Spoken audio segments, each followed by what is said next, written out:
sister-in-law married my brother 10 years ago. They each had a daughter, both 18 now, from different relationships. My niece was really excited by the idea of a sibling and a bigger family. She used to ask her dad to give her a sibling when she was still in preschool, and while she did stop asking, the wish remained. The fact she thought stepniece was the coolest and best person ever made the excitement more palpable. But it was clear from very early on that stepniece did not view my niece in the same kind of light. The girls were very different, and very early on my niece became very demanding of stepniece's time, and sister-in-law and my brother were very eager to see them spend time together, so they encouraged niece in her demandingness and would scold stepniece for wanting to put friends over her sister. I became concerned about how demanding my niece was being. She wouldn't even ask stepniece if she wanted to do something, she would tell her, and neither my brother or sister-in-law batted an eyelid. Stepniece would say no, and my niece would tell her no was not an option. So I spoke about my concerns to my brother, and he told me he knew it was going to push his stepdaughter away in the future, but he also knew how much my niece wanted a sister and how much his wife wanted her daughter to accept his as a sister. So he wasn't going to get involved. A confrontation happened between sister-in-law and stepniece a couple of years ago that the rest of us were made aware of. Sister-in-law told stepniece that she would need to get used to having her sister in her life because when she grows up she's going to have to make the time for her, and this is good practice for that. Stepniece told sister-in-law that she could just not see her at all, and sister-in-law that wasn't a possibility and she would always be part of the family. Stepniece turned 18 in July, and she moved out of my brother and Esile's house and has not been to visit or kept in touch with them since. My niece has tried to talk to her over DM or call, but she has ignored her and maybe even blocked her in places. The only people this seemed to surprise was sister-in-law and my niece. My niece cried for days about it and said she didn't understand, while sister-in-law has grumbled for months about it. But during Christmas it was at an all-time bad, and she showed up to the family celebration we had on the 30th and was blasting her daughter to everyone and saying how surprising her actions were. A lot of the family moved away from her, but when she sat down next to me to do her vent, I told her only she and my niece were surprised and the rest of us saw her daughter's actions coming a mile off. I brought up that stepniece had even told her what she'd do 2 years ago, and she didn't believe her. Sister-in-law called me insensitive and told me nobody could have known a teenage girl was serious when she was having her little temper tantrum. She said most kids would never want to be away from their siblings or their families like that, and it's cruel for me to lie and claim otherwise.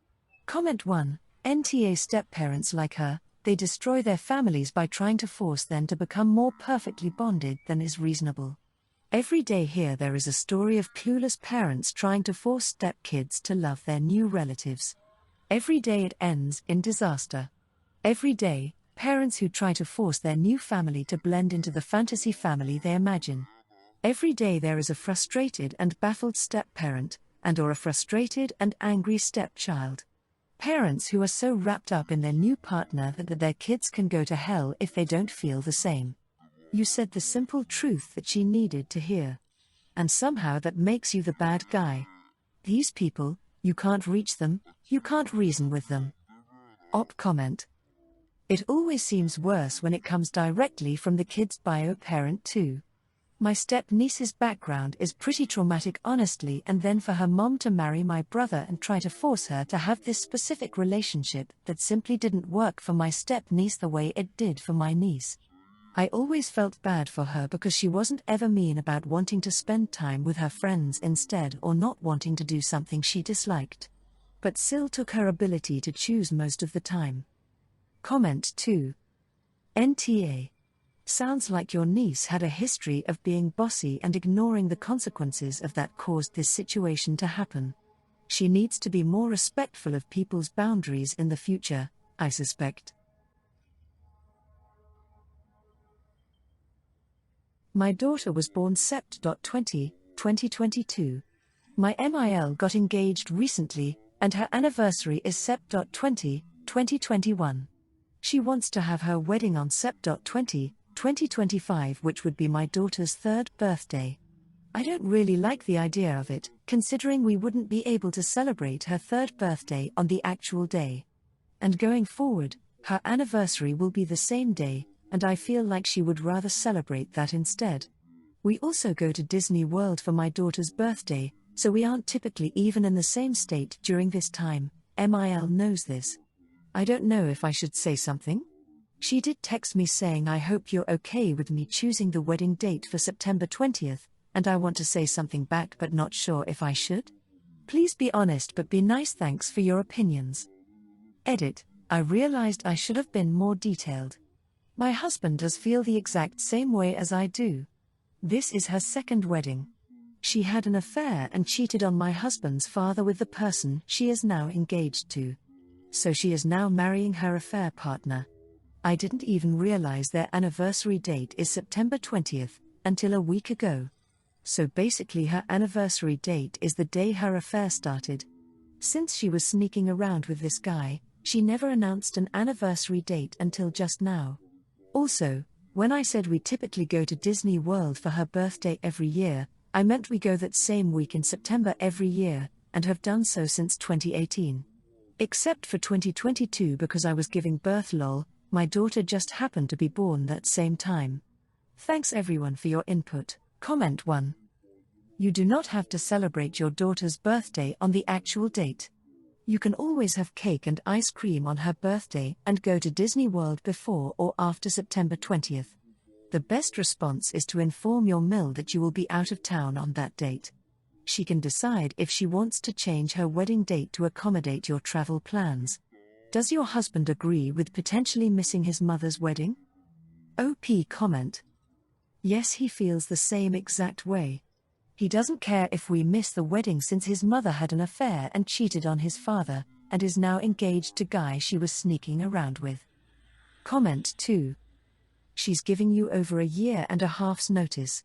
She's chosen the date probably for the weather, cost, and the fact it's a Saturday. She's acknowledged it's your daughter's B-day and done the courteous thing of messaging you to say she hopes it's okay. This is not the case of your mill trying to steal thunder from a literal toddler, who won't notice if her B-day is celebrated the day before or after the wedding. Also, usually at Disneyland for her B-day. Your daughter has had exactly one birthday this far. This means you are not usually there for her B-day, you've been there once on her B-day. Go a week earlier in 2025? YTA. Comment 3. YTA. This is one day.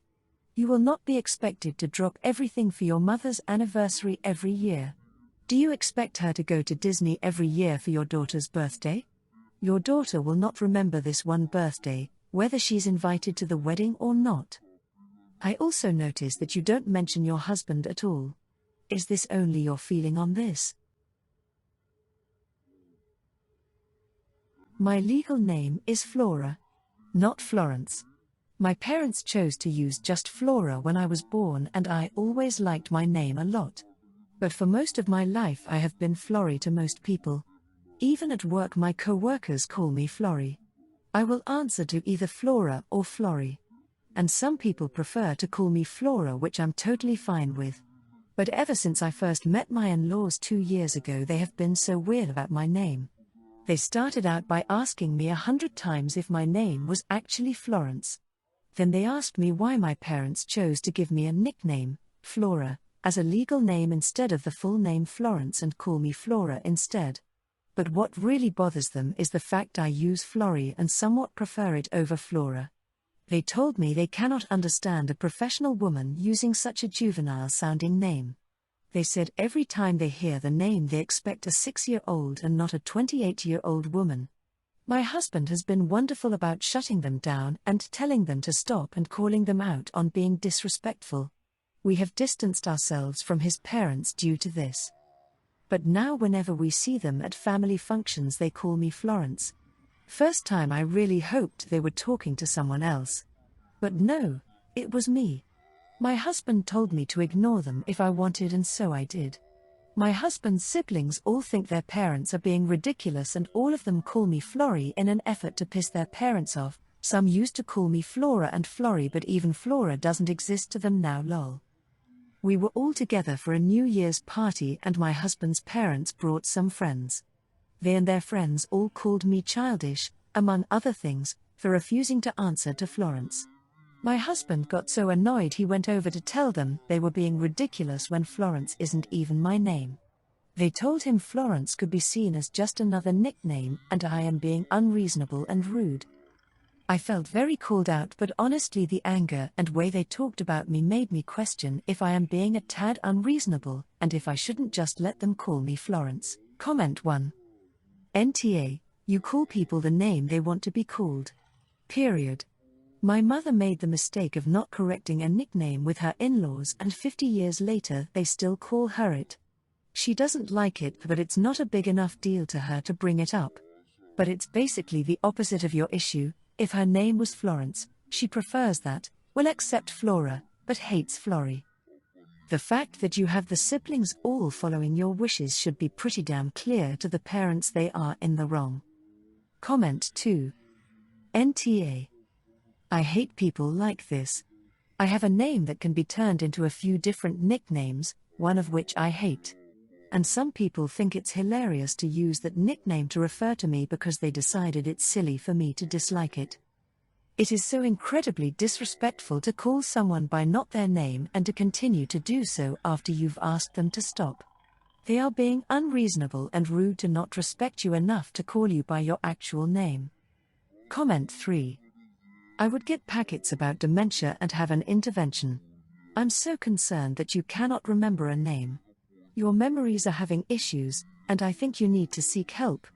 Every time they call you the wrong name, ask in a concerned voice, "Have you seen a doctor yet?" And explain to everyone that they are having memory issues, and everyone should encourage them to seek medical help. I, 21M, was the second of 5 kids and the only one born without any disability. All of my siblings require lifelong care. None of them are capable of being independent, and some have more physical sicknesses than others as well. Growing up, my parents prioritized my siblings and never put any time or attention into me.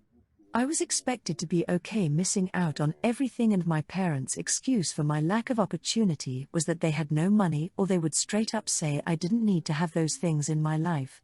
I have some really great friends who I was close with back then. Some of their parents would offer to pay for me to attend field trips or to go to an amusement park or for a weekend vacation, and my parents refused every single time. They told me I was not allowed to accept the help from others. Once I told my parents I was going to say yes no matter what they said, and they yelled at me and told me I was their kid and they could stop me going if they wanted to. I think that was the time my best friend's family wanted me to join them Christmas shopping in another city, and my parents were not okay with that. I resent my parents for that. I will admit to that. I feel like they denied me those chances because they couldn't have them, and they felt if nobody else in the family was getting those experiences, then they weren't going to let me have them either. I also wasn't allowed to work because I was needed at home, which meant helping out with my siblings or with household chores. A home nurse used to call in on occasion to help, and she was only allowed to help my mom or dad. If she tried to help me, my parents would pull her away. When I finally turned 18, things were still kinda recovering from COVID and stuff, so I worked retail for a while until I got a job where they were willing to train me and help me climb the ladder through training and working. That has been a huge life changer for me, and I am finally starting to make better money. I started to spoil myself some. I bought a PS5 for my 21st birthday. I went on a couple of cheaper vacations with my friends. I'm making up for lost time, honestly. I even finally bought myself a car. My parents heard about my life from some of their friends who see me on social media. They weren't happy for me, and in fact, they shamed me for forgetting all about my family while I'm treating myself like a king, which is a direct quote from my mom. They told me I should be using what I have to help my family and giving them time off, since their full-time lives revolve around working and caring for my siblings with no downtime. They told me I was taking my childhood resentment out on them, which wasn't fair because they did their best when faced with challenges I could never understand. Comment 1, NTA. You have a right to your own life, and to spend your money as you prefer. I am all for helping each other in a family, but that does not extend to you having to give up parts of your life for them. It is your parents' fault if they got more kids than they can care for and support. Why did they even get so many kids when already having ones that need intense care? Out of curiosity, is this some genetic issue running in the family? 4/5 is quite a high number. OP comment. 2 of my siblings had complications during the births and that led to their disabilities today. Another of my siblings was diagnosed in the womb and it just sort of happens. Then the last of my siblings got really sick as a baby and it caused it. My parents never really said why they kept having kids, but I know they really couldn't cope that well with all of us. I was the one who had to be overlooked because I was the one that was fine. Comment 2. NTA. They stole your childhood. Sorry, but it sounds like either your parents are carrier to some illness or did something during the pregnancies, or are too close related to get 4 disabled children. Either way, they should have had them self-tested and then stopped, or have the fates tested for genetic diseases. It is not your fault. You don't have to do anything for them. After they stopped you from doing anything in your childhood, best go non-contact if they still treat you like that.